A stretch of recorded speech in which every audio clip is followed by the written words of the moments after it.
left wing and gun control advocates are wasting no time politicizing the tragic shooting in Colorado. And among those who immediately injected partisanship into this awful event was the ultimate political opportunist, the man who has no problem changing parties in order to secure his own election. That's New York City Mayor Michael Bloomberg.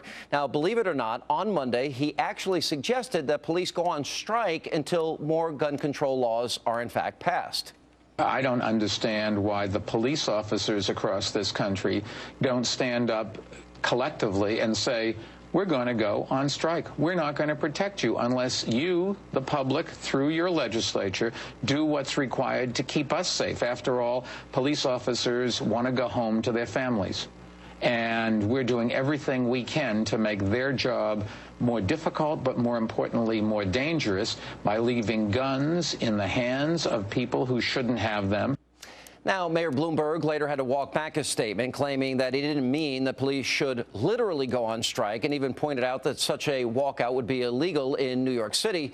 Here to analyze those comments and the other ways that the left is attempting to take advantage of tragedy, not the first time, the author of the #1 New York Times bestseller, The Culture of Corruption, Michelle Malkin, Fox News contributor Tamara Holder.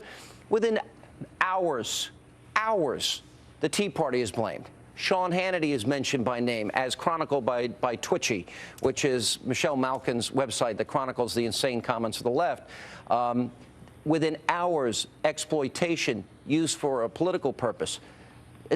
Why this instant knee-jerk reaction by your side after almost every tragedy to do this? Why? You don't think it's a knee-jerk reaction to say that comments are insane? All comments by the liberals are insane, and to say, well, Michelle Malkin's new column or new blog is insane comments by the left. You can't take everything for making it.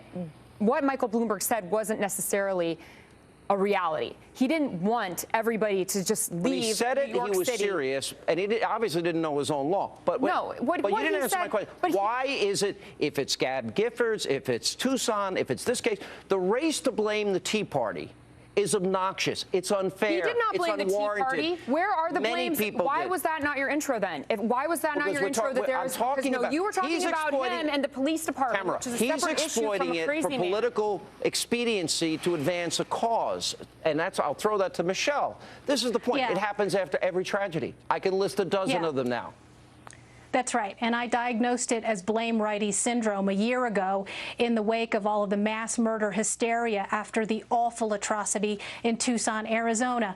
I wish that Tamara would confront reality one of these days. You just played this certifiably insane comment from Michael Bloomberg. Reality is also not self-diagnosing. Wait a minute. Let me put the pause button on you, and let me put a pause button on this entire madness that we've had after the Aurora atrocity. Michael Bloomberg, who was an elected government official, essentially endorsed anarchy. He called on police officers who are paid and who are employed by the government to protect and to serve to go on strike. And then afterwards, he had to eat his own words because, of course, his lawyers probably reminded him of something called the Taylor Ordinance, which prohibits government officials from officially endorsing public strikes like this, which endanger the public. These people are not concerned about public welfare, public safety,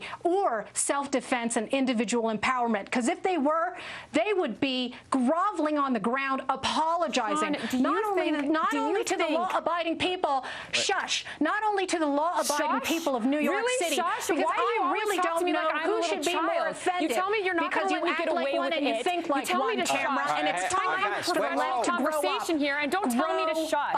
All right, you respond. Okay, first I would like to say that I think that the liberals are losing this argument. Okay, now maybe I'll get one conservative follower of yours to actually agree with what I'm saying. I think that the liberals lose the argument when they call these weapons assault weapons, which I have done myself, and I have been willing to become educated. They're not assault weapons. They do not kill as well as a moose rifle or as well as a rifle. Getting off topic. No. But the problem is separating the crazies from the inner city from what Mayor Bloomberg is stupidly and foolishly saying. The issue of guns is larger than just a 5-minute debate. people die in different ways in this country. The question is different gun problems. The exploitation within moments of a tragedy and the blame, and this is what you've chronicled, Michelle. They blame the Tea Party, they blame you, they blame me, they blame Fox, they blame Talk Radio, Rush Limbaugh, Mark Levin, the list goes on. And go ahead.